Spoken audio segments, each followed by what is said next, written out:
Hey, this is David Plotz, CEO of CityCast. I have a favor to ask before we get to today's conversation. We're doing our annual listener survey, and it would really help us out if you took it.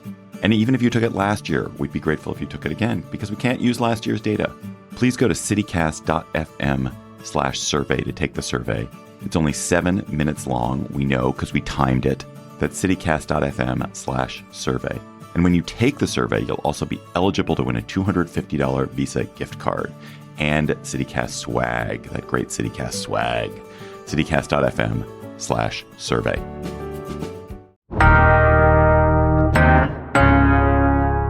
Today on CityCast Houston, we're starting to see President Trump's immigration crackdown unfold in Houston. Plus, one of the most popular burbs of H-Town isn't booming anymore. And I don't know if I'm eating this trending burger. Houston Chronicle Sam González Kelly joins me to break down those stories and more. It's Tuesday, January 28th. I'm Raheel Ramzanali, and here's what Houston's talking about. Hey, Sam, what's up? Welcome to CityCast Houston. Good morning. Hey, Raheel. Thanks for having me. Sam, there is so much going on right now with immigration, and I know you've been covering it since the inauguration. What have you seen? Yeah, the biggest changes, obviously, are the executive orders that Trump signed in his first week. And, we're kind of starting to see those take shape now, as far as, closing the border off to new asylum seekers and people, seeking refugee status. Trying to end birthright citizenship, I think, is one that in the Houston community has caused a lot of anger and outrage. Mm-hmm. And then, with regards to the mass deportations, in several cities around the country, including in the Houston area, it seems like last weekend is when immigration enforcement officials have started to, get the wheels rolling on those. What we're not clear on yet is whether this was a major increase in immigration enforcement, or whether the Department of Homeland Security is just trying to promote their efforts more heavily than it did in the past, because, deportations never stopped under the Biden administration. Immigration and Customs Enforcement has been conducting immigration raids for the past 4 years. It's just not been front and center in the news the way it is now. No, that's a great point. I do see a lot of that on social media right now. You see a lot of the accounts. By the way, the DEA in Houston was helping with deportation efforts in Harris County. And again, you're right. Like, are these efforts that would have been happening regardless of who the president is? This is just daily stuff that happens, or are they now posting more about it, letting the local media know, right? And local media is doing stories on this. Right. So there's a lot of stuff at play here, and it's so confusing. I know you've had a chance to talk to immigrants who are here in our city who are helping the city with many things, construction, restaurant industry, the list goes on and on. What are they feeling about all of these stories that are coming out about, raids and crackdowns? Yeah, I mean, in the days leading up to Trump's presidency, I went out and spoke with, a lot of undocumented workers or people, with some sort of temporary status that, are now being revoked under the Trump administration. And, the opinion among some of them was that, a lot of these fears are overblown, that the Trump administration is only going to be coming after, people with criminal records, or people who are, in some way, shape, or form drawing attention to themselves. And in this first week, it does seem like the Trump administration is at least starting out their operations targeting people with criminal records. But, this presidency is going to be 4 years long. And his campaign was running on slogans of literally mass deportations now. So some immigrants are calling his bluff. Others are truly scared of the possibility of being deported from a place where in some cases they've lived for decades. I think, like with anything, there's a wide range of opinions, but the fear is definitely real in broad swaths of the community. Within the community, I'm curious, what are the Democrats saying right now? Like, what are Democrat leaders saying about all of the stories that are coming out of the promises made by the Trump administration 2.0? What are they saying? To be honest with you, nothing very specific yet. On a local level, leading up to the inauguration, there was a lot of talk around we support our immigrant communities, a lot of local officials reminding us that immigration is a federal issue and that it's not really within the purview of this city or the state or the county to be writing immigration law or anything like that. But since Trump's inauguration, we have not heard a ton from Democratic lawmakers in the region at various levels of government. I would say maybe the exception being Congresswoman Sylvia Garcia, who is a member of the House Latino Caucus and, made pretty forceful statements with regards to Trump's executive orders on birthright citizenship. On the other side, though, GOP conservatives like Sheriff Jimmy Fullen in Galveston County, Montgomery Sheriff Wesley Doolittle, they've been very vocal in wanting to assist with arrests of migrants or, helping at the border, though they haven't commented directly on President Trump's plans so far. They were very willing, like, hey, whatever help you need, because they are going to need local help, right? Like it can't just all be national agencies doing this, right? There might not be enough resources. So on the other side, the GOP is like, yes, let's do this. Please, we're here, President Trump. Please look at us. Look at us. We want your attention as well. What help do you need? That's what it comes off as, by the way. So, they're willing to just get that retweet from President Trump. It seems like that's like their biggest thing. Well, yeah. And it seems like, when the time comes, they will be called upon to assist with enforcement efforts. Just this past weekend, we saw immigration enforcement activities start to ramp up in a lot of cities around the country, including in the Houston area. There were 75 people who were targeted for deportation. We know that the Galveston County Sheriff's Office was involved in these operations and that 4 people in Galveston County were arrested as part of this operation. And yeah, like you said, if the Trump administration is serious about pulling this off, they are going to be relying on local law enforcement to assist them. In places like Galveston County, Montgomery County, those sheriffs are going to be pretty eager to lend a hand. Yeah, one last thing on the raids. Previously, by actual directives by the Department of Homeland Security, you weren't allowed to have an ICE raid at a school, church, or other sensitive places, but Trump's administration announced that they will allow federal agents to make arrests at school. So it's basically any place. And I just want to point that out because Superintendent Mike Miles, he is backing the students. He said, quote, "We want to assure you that our policies have not changed and they align with Houston ISD's mission to provide a safe and nurturing learning environment for all students." When he was asked about hey, what would you do if raids occur at your schools? Yeah. I covered HISD for about a year. And, one thing I can say about Mike Miles, love him or hate him, he doesn't really like to get himself involved in broader political discussions, outside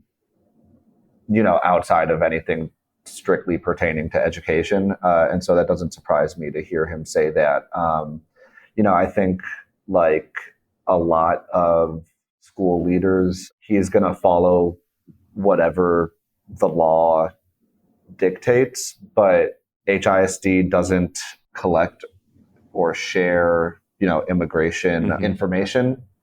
And as he mentioned, school staff is trained on how to deal with law enforcement if law enforcement shows up at the door. I don't foresee a situation in which HISD is, handing children over to immigration officials or anything like that. But, what I will say, I don't know if you followed the news in Chicago last week, but there was a big scare where Chicago Public Schools had reported that ICE agents had shown up to one of their elementary schools in a predominantly Latino neighborhood. And it wasn't until, an hour later that it was revealed that they weren't ICE agents. They were Secret Service agents looking into a completely unrelated matter. But, by then the news had taken off, and the fear around this issue, I think, has a lot of people on edge. And it's just important to make sure that we have all our facts straight, and that, we're not unnecessarily contributing to any panic that is surrounding this issue. Yeah, and that's so important to remind everyone that, look, there are going to be a lot of stories out there. There's going to be a lot of headlines out there. Right. There's going to be stuff that trends that, might not be true. It might be true. We don't know, but take the extra step and dig into it a little bit more and find out more. Just don't take that initial headline and not follow up, because things are changing. People are out there, journalists are out there that are truly making sure the facts get out there. So please, take that extra step. One last thing, and I've mentioned this on previous episodes about all of the immigration crackdown. If President Trump and his administration, and if it's local officials, whoever, right, like they are serious about this and they're going to crack down and make sure that undocumented immigrants, are here and they have a pathway to citizenship. Like if that is a real thing, you're going to make it easier or make it at least more efficient, then that's great. But it goes counter to what I've kind of heard about, like, hey, yeah, not only are we going to start, kicking people out, but we're not going to make it easier either, because resources at courts for immigrants now, by the way, that have helped immigrants with language translation, legal advice, the Department of Justice just cut funding for that. So even at courts now, it is harder, right, for not only the immigrants, but also judges to make sure that the process is moving forward for people. So it's basically like, no, we just don't want anybody in here. That's what it sounds like. And that's what these actions are pointing towards. And if you are or know somebody that needs help, by the way, with immigration, legal advice, or just advice in general, I've linked a story in our show notes. There are a lot of groups locally that are providing low-cost legal advice and services. So please take full advantage of that. Send it to somebody that might need it, or just have it, share it, right? Somebody might see it that needs it. So there are people out there that do care and are here to help. Yeah, absolutely. I mean, I don't think you're wrong that the Trump administration is not necessarily focused on reforming the immigration system in any meaningful way to make it easier for people to get, a pathway to citizenship or to cross over legally. I mean, one thing that gets lost in these conversations is that a really significant portion of the people that we're talking about, when we talk about undocumented immigrants, especially in the last several years, are people who have followed legal processes to get here. They appeared at the border, they requested asylum, and their asylum cases, are waiting for years to be heard in a lot of cases. And so they're waiting here in the country while their cases, kind of stagnate amongst these massive court backlogs. And part of these executive orders that Trump signed revoke a lot of these legal asylum programs or temporary protected statuses. And that's going to make the number of people who are crossing, quote unquote, illegally, that number is only going to rise, because now they don't have any type of, even temporary legal status to seek when they arrive here. There's so much at play here. There's so many different layers to this. So please stay informed. And we're going to be following this, of course, here on CityCast Houston. This is a topic that's near and dear to me, being an immigrant who has become a U.S. citizen. So we will definitely be monitoring all of the stories. Right.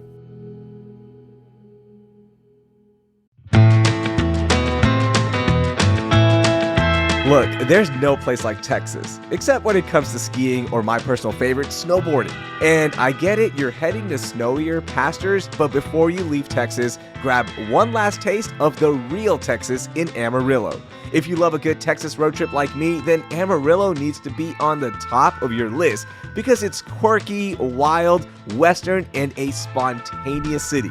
I mean, where else can you spray paint a Cadillac, cruise down Route 66, and even find that perfect cowboy or cowgirl hat for rodeo season? Here's a pro tip for me. If you're driving to a ski destination, make sure you stop at Palo Duro Canyon right outside of Amarillo and hike in the second largest canyon in the US. Heck, I think you should stop on the way back as well because of how amazing it is. After that hike, be sure to carb load on some Tex-Mex and then pop into a speakeasy in Amarillo and grab a well-deserved drink. The mountains may be calling, but Amarillo will make you proud to call Texas home. Start planning your trip to Amarillo at visitamarillo.com and après ski into the real Texas. Oh, it's such a clutch off-season pickup, Dave. I was worried we'd bring back the same team. I meant those blackout motorized shades. Blinds.com made it crazy affordable to replace our old blinds. Hard to install? No, it's easy. I installed these and then got some for my mom. She talked to a design consultant for free and scheduled a professional measure and install. Hall of Fame son. They're the #1 online retailer of custom window coverings in the world. Blinds.com is the GOAT. Shop Blinds.com right now and get up to 40% off select styles, plus a free professional measure. Rules and restrictions may apply. All right, Sam, it's Tuesday, so we're going to get to our lightning round. I've got some stories here that we got to talk about, and let's kick it off with your story on Sugarland, the city that I grew up in for a lot of my formidable years. So tell me, what's happening in Sugarland? Yeah, Sugarland's a really interesting case study about a larger trend that's been happening in the Houston area over the past couple of years. We all know that the greater Houston area is experiencing this really massive growth, one of the fastest growing regions in the country, and that the majority of that growth has been concentrated in the suburbs and even more rural parts of the Houston area. The city of Houston's population itself has, more or less stagnated over the last several years. But one thing that I was interested to find while I was looking over census data is that the city's largest suburbs like Sugarland, Pasadena, Pearland, Missouri City, these big suburbs have also been losing residents over the past, 4 or 5 years now, even as the greater Houston area really explodes all around them. And so I wanted to dig into what might be driving that population dip and, what the city is doing about it, because for the most part, cities want to keep growing. It helps expand their tax base. It keeps their communities and culture vibrant. I can tell you why Sugarland, and I've read your story, so I know, but I'm also going to give you my actual experience with Sugarland. I grew up in Sugarland. I wanted to move back to Sugarland after my wife and I got married. We lived in the city for a little bit, and we're looking at homes in Sugarland. And frankly, we were priced out. Sugarland has gotten really, really expensive. The houses are expensive now, and it's no longer a place for a starter family that has a middle-class income, right? It is really expensive. So we then decided to move to Richmond because Richmond is right down the road from Sugarland, about 8 minutes away, also about 8 minutes away from Getty. And the homes are more affordable. There were more homes being built, and we could afford that area. That is what's happening, right? Sugarland is expensive now. Yeah, that's absolutely a huge factor. It's not unique to Sugarland either. All around the area, median home values are, really greatly outpacing household income, and families, who maybe even 10 years ago would have been able to buy a starter house in Sugarland and raise their kids there. Those opportunities are just being increasingly cut off. And so, smaller, more developing cities like Richmond, Rosenberg.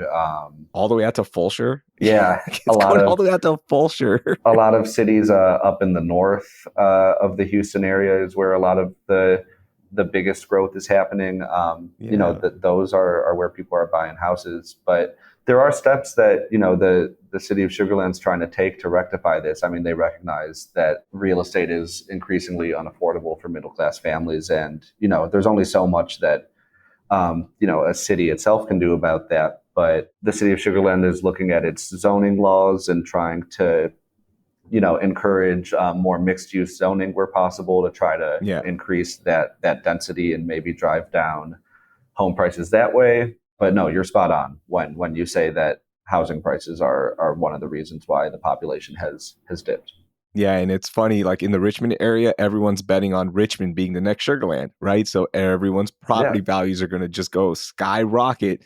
And man, tax season is not fun. I can just tell you that in Richmond, it's getting expensive as well. Yeah, as we talk about affordability in the suburbs, it's funny that things are actually pretty affordable right now, because a new study by Redfin found that Houston is the second most affordable city for renters. And basically, you need to make about $50,000 a year to afford rent, which they calculated at about a third of your salary. So things are moving towards the affordability side in the city, while the suburbs are, being priced out for, starter homes for families.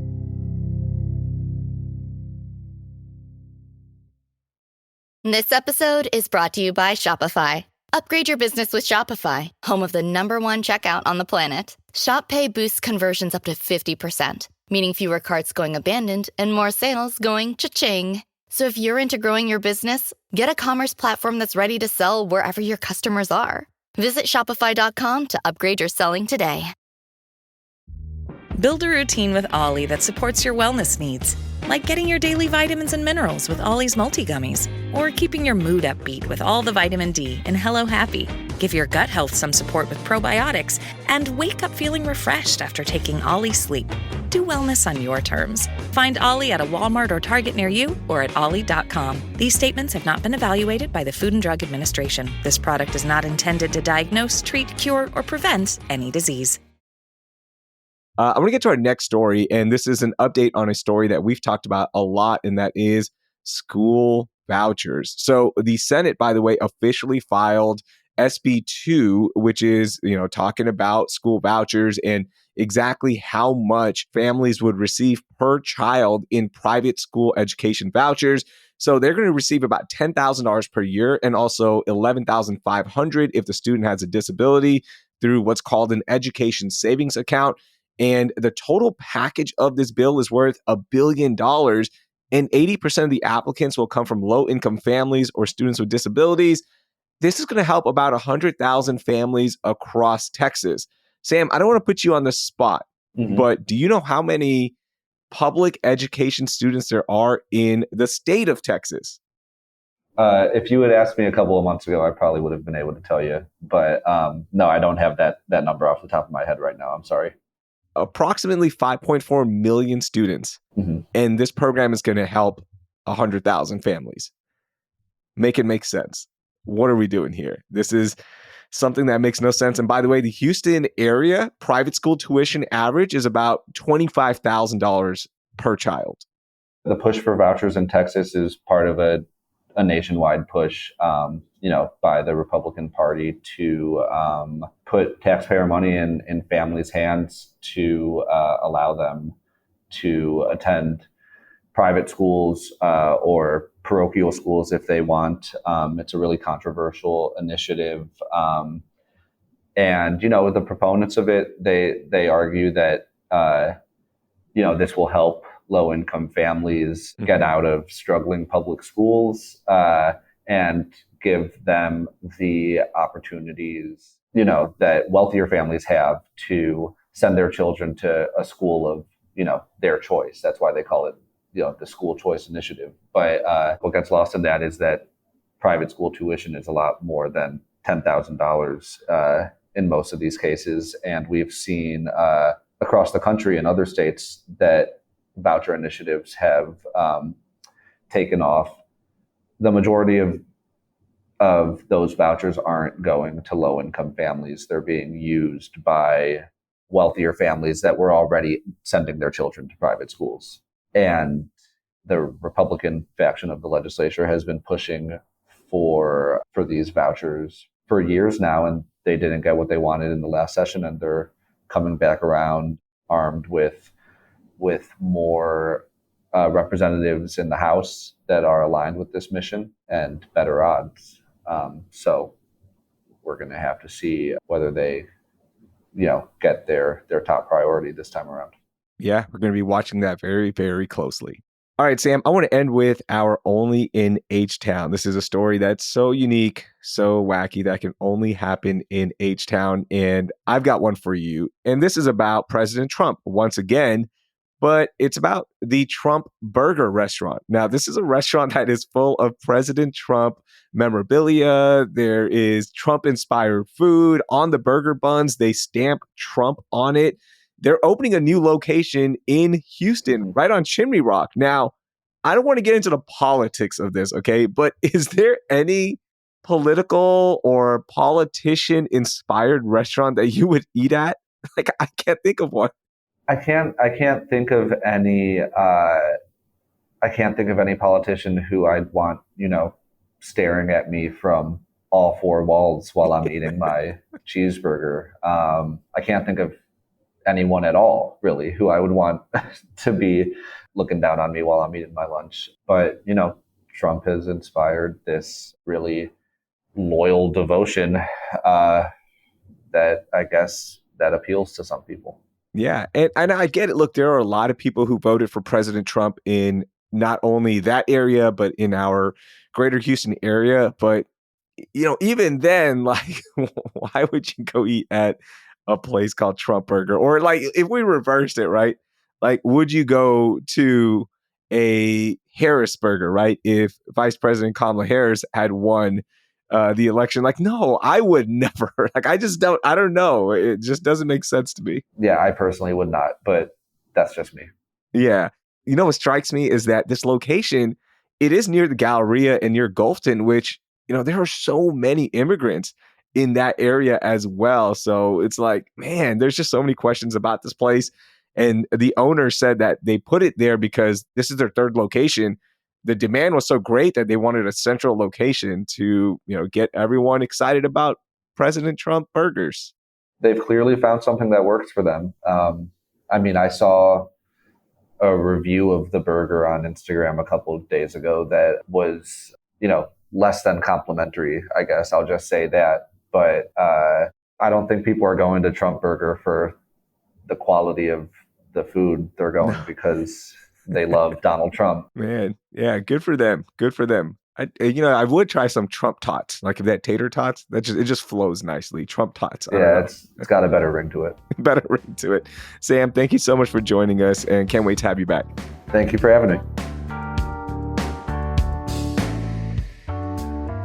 That was Sam González Kelly. He covers demographics for the Houston Chronicle. I've linked his latest stories along with all of the stories we talked about today in our show notes. For even more news you need to know, check out our daily newsletter, Hey Houston. Before you close your podcast app, do me a favor and drop a rating or review for CityCast Houston.